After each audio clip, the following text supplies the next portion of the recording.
ನಮಸ್ಕಾರ ವೀಕ್ಷಕರೇ, GBA ಲೆಕ್ಕಾಚಾರದಲ್ಲಿ ನಮ್ಮ ಮುಂದಿನ ವಿಧಾನಸಭಾ ಕ್ಷೇತ್ರ ಜಯನಗರ ಅಂದ ತಕ್ಷಣ ಲೆಕ್ಕಾಚಾರ ಆಗೋದು ಅಲ್ಪ ಮತಗಳ ಅಂತರದಲ್ಲಿ ಅತ್ಯಲ್ಪ CK ರಾಮಮೂರ್ತಿ ಅವರು ಕಾಂಗ್ರೆಸ್ ಇಂದ ನಮ್ದೇ ಅಂತ ಹೇಳ್ತಾ ಇದ್ರು. ಸೌಮ್ಯ ರಾಮಲಿಂಗಾರೆಡ್ಡಿ ಅವರೇ ಶಾಸಕ ಆಗ್ಬಿಡ್ತಾರೆ ಅಂತ. DK ಸುರೇಶ್ ಅವರು ಕೊನೆವರೆಗೂ ಅಲ್ಲೇ ಇದ್ರು. ಆದರೆ ಅಂತಿಮವಾಗಿ EVM ಮಷೀನ್ ಅಲ್ಲಿ ಬಂದಂತ ಲೆಕ್ಕಾಚಾರದ ಪ್ರಕಾರ CK ರಾಮಮೂರ್ತಿ ಅವರು ಶಾಸಕರಾಗಿದ್ದಾರೆ ಬಿಜೆಪಿಯಿಂದ. ಇಲ್ಲಿ ಜಯನಗರ ವಿಧಾನಸಭಾ ಕ್ಷೇತ್ರದ ವ್ಯಾಪ್ತಿಯ BBMP ಅಂದರೆ GBA ಲೆಕ್ಕಾಚಾರ ಏನಂತ ನೋಡ್ತಾ ಹೋಗೋಣ. ಜಯನಗರ BBMP ವ್ಯಾಪ್ತಿಯಲ್ಲಿದ್ದಾಗ 7 ವಾರ್ಡ್ಗಳಿತ್ತು. GBA ವ್ಯಾಪ್ತಿಯಲ್ಲಿ ಈಗ 10 ವಾರ್ಡ್ಗಳಿದೆ. 2015ರ BBMP ಚುನಾವಣೆ ಫಲಿತಾಂಶ ನೋಡೋದಾದ್ರೆ 2015ರಲ್ಲಿ BJP 6ನ ಗೆದ್ದಿತ್ತು, ಕಾಂಗ್ರೆಸ್ 1ನ್ನ ಗೆದ್ದಿತ್ತು. 2010ರ BBMP ಚುನಾವಣೆ ಸಂದರ್ಭದಲ್ಲಿ ಕೂಡ BJP 5ನ ಗೆದ್ದಿತ್ತು, ಕಾಂಗ್ರೆಸ್ 2ನ್ನ ಗೆದ್ದಿದೆ. ಅಂದರೆ ಇಲ್ಲಿ BJP ಪ್ರಾಬಲ್ಯ ಕಳೆದ 2 BBMP ಚುನಾವಣೆಯಲ್ಲಿ ದೊಡ್ಡ ಮಟ್ಟಕ್ಕಿದೆ. ಆದರೆ ಈಗಲೂ ಹಂಗೆ ಐತಾ ಹೇಳೋಕ್ಕಾಗಲ್ಲ. ಯಾಕೆಂದರೆ ರಾಮಲಿಂಗಾರೆಡ್ಡಿ ಅವರು ಕೂಡ ಸತತವಾಗಿ ಸಚಿವರು ಇದ್ದಾರೆ. ಹಾಗೆ ಸೌಮ್ಯ ರಾಮಲಿಂಗಾರೆಡ್ಡಿ ಅವರು KPCC ಮಹಿಳಾ ಘಟಕದ ಅಧ್ಯಕ್ಷೆ ಆಗಿದ್ದಾರೆ. CK ರಾಮಮೂರ್ತಿ ಅವರು ಚುನಾವಣೆಯನ್ನು ಗೆದ್ದಿರೋದು ನಂಬರ್ ಗೇಮ್ನಲ್ಲಿ ಅತ್ಯಲ್ಪ ಮತದಲ್ಲಿ. ಇನ್ನು 2010 ಮತ್ತು 2015ರ BBMP ಚುನಾವಣೆ ನಡೆದಾಗ ಇಲ್ಲಿ ಶಾಸಕರಾಗಿದ್ದು BJPಯಿಂದ BN ವಿಜಯ್ ಕುಮಾರ್ ಅವರು. 2023ರ ವಿಧಾನಸಭಾ ಚುನಾವಣೆ ಫಲಿತಾಂಶ ನೋಡೋದಾದ್ರೆ BJPಯ CK ರಾಮಮೂರ್ತಿ 47.9% ವೋಟ್ ತೊಗೊಂಡ್ರೆ, ಕಾಂಗ್ರೆಸ್ನ ಸೌಮ್ಯ ರೆಡ್ಡಿ ಅವರು ಕೂಡ 47.9. ಆದರೆ ಎಷ್ಟು ಮತಗಳ ಅಂತರ ಅದು? 16, ಕೇವಲ 16 ಮತಗಳ ಅಂತರದಲ್ಲಿ CK ರಾಮಮೂರ್ತಿ ಅವರು ಗೆದ್ದಿದ್ರು. ಇನ್ನು 2013ರ ವಿಧಾನಸಭೆ ಚುನಾವಣೆ ನೋಡೋದಾದ್ರೆ BJPಯಿಂದ BN ವಿಜಯ್ ಕುಮಾರ್ 46.04% ಮತವನ್ನು ಪಡೆದಿದ್ರು. ಕಾಂಗ್ರೆಸ್ಸಿಂದ MC ವೇಣುಗೋಪಾಲ್ 33.15% ಮತವನ್ನು ಪಡ್ಕೊಂಡಿದ್ರು. ವಿಧಾನಸಭೆ ಅಂತ ನೋಡಿದಾಗಲೂ BBMP ಅಂತ ನೋಡಿದಾಗಲೂ BJP ಪ್ರಾಬಲ್ಯ ಇರುವಂತಹ ಕ್ಷೇತ್ರ ಜಯನಗರ. ಆದರೆ ಅಷ್ಟು ಸುಲಭವಾಗಿ ಬಿಟ್ಟು ಕೊಡೋದಕ್ಕೆ ಸೌಮ್ಯ ರಾಮಲಿಂಗಾರೆಡ್ಡಿ ಅಥವಾ ರಾಮಲಿಂಗಾರೆಡ್ಡಿ ಅವರು ರೆಡಿ ಇಲ್ಲ ಈ ಬಾರಿ. 10 ವಾರ್ಡ್ಗಳಿರೋದ್ರಿಂದ ಏನಂತೀರ ಅಕ್ಷಯ್? ಖಂಡಿತವಾಗಿಯೂ. ಆಮೇಲೆ ಇದು ಪ್ರತಿಷ್ಠೆಯ ಕಣ. ಹೌದು, ತಂದೆ ಮತ್ತು ಮಗಳು ಇಬ್ಬರಿಗೂ ಕೂಡ, ರಾಮಲಿಂಗಾರೆಡ್ಡಿ ಅವರು ಮತ್ತೆ ಸೌಮ್ಯ ರೆಡ್ಡಿ ಇಬ್ಬರಿಗೂ. ಯಾಕಂದ್ರೆ ಸೌಮ್ಯ ರೆಡ್ಡಿ ನೀವು ಆರಂಭದಲ್ಲೇ ಹೇಳೋದಾಗಿ ಕರ್ನಾಟಕ ಪ್ರದೇಶ ಮಹಿಳಾ ಕಾಂಗ್ರೆಸ್ನ ಅಧ್ಯಕ್ಷರು. ನಿಜ.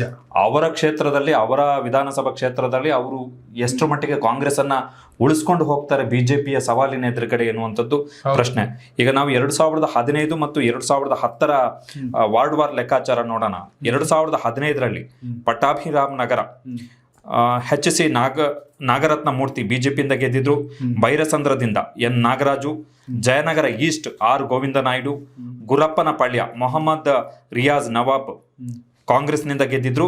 JP ನಗರ KN ಲಕ್ಷ್ಮೀ ನಟರಾಜ್ BJPಯಿಂದ ಗೆದ್ದಿದ್ರು. ಸಾರಕ್ಕಿ ವಾರ್ಡ್ನಿಂದ ದೀಪಿಕಾ ಮಂಜುನಾಥ್ ರೆಡ್ಡಿ BJPಯಿಂದ ಗೆದ್ದಿದ್ರು. ಶಾಕಂಬರಿ ನಗರ M ಮಾಲತಿ BJPಯಿಂದ ಗೆದ್ದಿದ್ರು.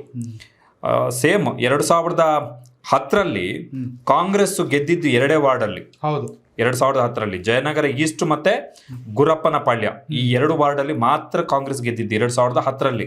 ಬಟ್ 2015ರಲ್ಲಿ ಕಾಂಗ್ರೆಸ್ ಗೆದ್ದಿದ್ದು 1 ವಾರ್ಡಲ್ಲಿ ಮಾತ್ರ, ಅದು ಗುರಪ್ಪನಪಾಳ್ಯ. ಉಳಿದ ಹಾಗೆ 2015ರಲ್ಲಿ 7ರಲ್ಲಿ BJP 6 ಗೆಲ್ತು, 2010ರಲ್ಲಿ BJP 7ರಲ್ಲಿ 5 ಗೆಲ್ತು. ಸೊ ಬಿಗ್ಗೆಸ್ಟ್ ಫೈಟ್ ಇರ್ತಕ್ಕಂತಹ ಕ್ಷೇತ್ರ ಏನು ಅಲ್ಲ BBMP ಎಲೆಕ್ಷನ್ ನ ವಿಚಾರಕ್ಕೆ ಬಂದ್ರೆ. ಇದು ಕಂಪ್ಲೀಟ್ಲಿ ಒನ್ ಸೈಡೆಡ್ ಎಲೆಕ್ಷನ್ ಇದು. ಹೌದು. ಬಟ್ ಈಗ ಲಾಸ್ಟ್ ಎಲೆಕ್ಷನ್ ನ ಲೆಕ್ಕಾಚಾರ, ಅಸೆಂಬ್ಲಿ ಎಲೆಕ್ಷನ್ ನ ಲೆಕ್ಕಾಚಾರಕ್ಕೆ ಬಂದ್ರೆ, CK ರಾಮಮೂರ್ತಿ ಅವರ ವಿಚಾರಕ್ಕೆ ಬಂದ್ರೆ, ನೀವು CK ರಾಮಮೂರ್ತಿ ಗೆದ್ದಿದ್ದೆ ಕೇವಲ 16 ಮತಗಳ ಅಂತರದಿಂದ. ಅದೇನೋ ಲಾಸ್ಟ್ಗೆ ಸ್ವಲ್ಪ ಗಲಾಟೆ ಗೊಂದಲ ಎಲ್ಲ ಆಯ್ತು, ರೀಕೌಂಟಿಂಗ್ ಆಗ್ಬೇಕು ಅಂತ ಹೇಳಿ ಸೌಮ್ಯ ರೆಡ್ಡಿ ಕಡೆಯವರು ಪಟ್ಟು ಹಿಡಿದ್ರು. ಕೊನೆಗೆ 16 ಓಟಿಂದ CK ರಾಮಮೂರ್ತಿ ಗೆದ್ರು.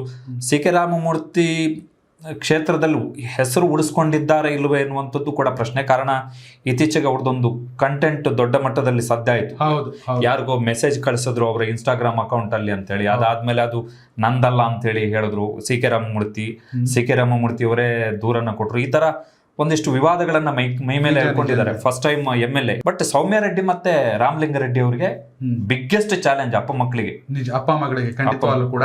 CK ರಾಮಮೂರ್ತಿ ಕೂಡ ಮೊದಲ ಬಾರಿ ಗೆದ್ದಿದ್ರು ಕೂಡ BJPಯಲ್ಲಿ ಅಂತರ ಡೀಸೆಂಟ್ ಲೀಡರ್, ಇಲ್ಲ ಅಂತ ಏನಲ್ಲ. ಹಿಂದೆ ಅಲ್ಲಿ BJPಯ ಬ್ಯಾಕ್ ಗ್ರೌಂಡ್ ಇದೆ. BJP ಸತತವಾಗಿ ವಿಧಾನಸಭೆ ಅಥವಾ ಆಮೇಲೆ BN ವಿಜಯ್ ಕುಮಾರ್ ಅವರಿಗೆ ತುಂಬಾ ಒಳ್ಳೆ ಹೆಸರು. ಹೌದು, ಹಿಂದಿನ MLA. ಹೌದು, BBMP ಚುನಾವಣೆಯಲ್ಲೂ ಕೂಡ BJP ಪ್ರಾಬಲ್ಯ ಇದೆ. ಆದರೆ ಈ ಬಾರಿಯ 2023ರ ವಿಧಾನಸಭಾ ಚುನಾವಣೆ ನೋಡಿದಾಗ ಕಾಂಗ್ರೆಸ್ ಕೊಟ್ಟಂತ ಪೈಪೋಟಿ ನೋಡಿದ್ರೆ ಈ ಬಾರಿ ಖಂಡಿತವಾಗ್ಲೂ ಫೈಟ್ ಕೊಡುತ್ತೆ ದೊಡ್ಡ ಮಟ್ಟದಲ್ಲಿ. ಸೌಮ್ಯ ರಾಮಲಿಂಗಾರೆಡ್ಡಿ ಅವರು ಕೊಡ್ತಾರೆ ಅಂತ. 7 ಇದ್ದಿದ್ದು 10 ವಾರ್ಡ್ ಆಗಿದೆ. ಯಾರ್ಯಾರು ಅಂತ ನೋಡ್ತಾ ಹೋಗೋಣ ವಾರ್ಡ್ಗಳು. ಜಯನಗರದಲ್ಲಿ ಬೈರ್ಸಂದ್ರ ಹಿಂದುಳಿದ ವರ್ಗ ಬಿ ಮಹಿಳೆಯರಿಗೆ, ತಿಲಕ್ ನಗರ ಹಿಂದುಳಿದ ವರ್ಗ ಎ, NAL ಲೇಔಟ್ ಹಿಂದುಳಿದ ವರ್ಗ ಎ, ಅಬ್ದುಲ್ ಕಲಾಂ ನಗರ ಸಾಮಾನ್ಯ ಮಹಿಳೆ, ಜಯನಗರ ಪೂರ್ವ ಹಿಂದುಳಿದ ವರ್ಗ ಎ, ಪಟ್ಟಾಭಿರಾಮ್ ನಗರ ಸಾಮಾನ್ಯ ಮಹಿಳೆ, ಮಾರೇನಹಳ್ಳಿ ದಕ್ಷಿಣ ಪರಿಶಿಷ್ಟ ಜಾತಿ ಮಹಿಳೆ, JP ನಗರ ಹಿಂದುಳಿದ ವರ್ಗ ಎ ಮಹಿಳೆ, ಶಾಕಾಂಬರಿ ನಗರ ಹಿಂದುಳಿದ ವರ್ಗ ಬಿ, ಸಾರಕ್ಕಿ ಸಾಮಾನ್ಯ. KPCC ಮಹಿಳಾ ಘಟಕದ ಅಧ್ಯಕ್ಷೆಯಾಗಿ ಇಡೀ ರಾಜ್ಯದಲ್ಲಿ ಪಕ್ಷವನ್ನು ಸಂಘಟಿಸುವಂತಹ ಜವಾಬ್ದಾರಿಯನ್ನು ಹೊತ್ತಿರುವಂತಹ ಸೌಮ್ಯ ರಾಮಲಿಂಗಾರೆಡ್ಡಿ ಅವರು ಈ ಬಾರಿ GBA ಚುನಾವಣೆಯಲ್ಲಿ ಯಾವ ಮಟ್ಟಿಗೆ ಪೈಪೋಟಿಯನ್ನ BJPಗೆ, CK ರಾಮಮೂರ್ತಿ ಅವರಿಗಲ್ಲ BJP ಅವರಿಗೆ ಕೊಡ್ತಾರೆ ಅನ್ನೋದನ್ನ ಕಾದು ನೋಡ್ಬೇಕು. ಹೋದ್ರೆ ಅವರು KPCC ಮಹಿಳಾ ಘಟಕದ ಅಧ್ಯಕ್ಷ ಆಗಿರೋದ್ರಿಂದ ಅವ್ರು ಕೇವಲ ಜಯನಗರ ವಿಧಾನಸಭಾ ಕ್ಷೇತ್ರಕ್ಕೆ ಸೀಮಿತ ಆಗಕ್ಕಾಗಲ್ಲ. 28 ವಿಧಾನಸಭಾ ಕ್ಷೇತ್ರದಲ್ಲೂ ಕೂಡ ಮಹಿಳಾ ಮತಗಳನ್ನ ಸೆಳಿಲಿಕ್ಕೆ ಕೆಲಸ ಮಾಡ್ಬೇಕಾಗತ್ತೆ. ಅದ್ ಜವಾಬ್ದಾರಿ ಸೌಮ್ಯ ರೆಡ್ಡಿ ಅವರ ಮೇಲಿರುವಂತದ್ದು. ಇಲ್ಲ ಖಂಡಿತವಲ್ವ. ಯಾಕಂದ್ರೆ ಅವರು ಮಹಿಳಾ ಘಟಕದ ಅಧ್ಯಕ್ಷ ಆದ್ಮೇಲೆ ಬೈ ಎಲೆಕ್ಷನ್ಗಳಲ್ಲಿ ತುಂಬಾ ಆಕ್ಟಿವ್ ಆದ್ರು. ಸಂಡೂರಲ್ಲಿ ನನಗೆ ಪ್ರಚಾರಕ್ಕೆ ಟೈಮಲ್ಲಿ ಸಿಕ್ಕಿದ್ರು. ಅನ್ನಪೂರ್ಣವನ್ನ ಗೆಲ್ಲಿಸ್ಕೊಳ್ಳೋದ್ರಲ್ಲಿ ಅವರು ಕೂಡ ಪ್ರಮುಖ ಪಾತ್ರ ವಹಿಸಿದ್ರು. ನಂತರ ಬೇರೆ ಬೈ ಎಲೆಕ್ಷನ್ಗಳಲ್ಲಿ ಕೂಡ ಆಕ್ಟಿವ್ ಆಗಿದ್ರು. ಹೀಗಾಗಿ ರಾಜ್ಯ ಸುತ್ತುತ್ತಾ ಇದ್ದಾರೆ. ನೀವು ಹೇಳ್ದಂಗೆ ಇಡೀ ಬೆಂಗಳೂರಲ್ಲಿ 28 ಕ್ಷೇತ್ರದಲ್ಲಿ ಕೂಡ ಅವರ ಜವಾಬ್ದಾರಿ ಮುಖ್ಯ. ವೀಕ್ಷಕರ, ನೀವು ಜಯನಗರ ವಿಧಾನಸಭಾ ಕ್ಷೇತ್ರದ ಮತದಾರರಾಗಿದ್ದಲ್ಲಿ ದಯವಿಟ್ಟು ಕಾಮೆಂಟ್ ಮೂಲಕ ತಿಳಿಸಿ. ಜಯನಗರ ವಿಧಾನಸಭಾ ಕ್ಷೇತ್ರದ ವ್ಯಾಪ್ತಿಯಲ್ಲಿ ಬರುವಂತಹ 10 ವಾರ್ಡ್ಗಳಲ್ಲಿ ಯಾವ ಪಾರ್ಟಿ ಎಷ್ಟು ವಾರ್ಡನ್ನು ಗೆಲ್ಲುತ್ತೆ ಅಂತ. ಧನ್ಯವಾದಗಳು.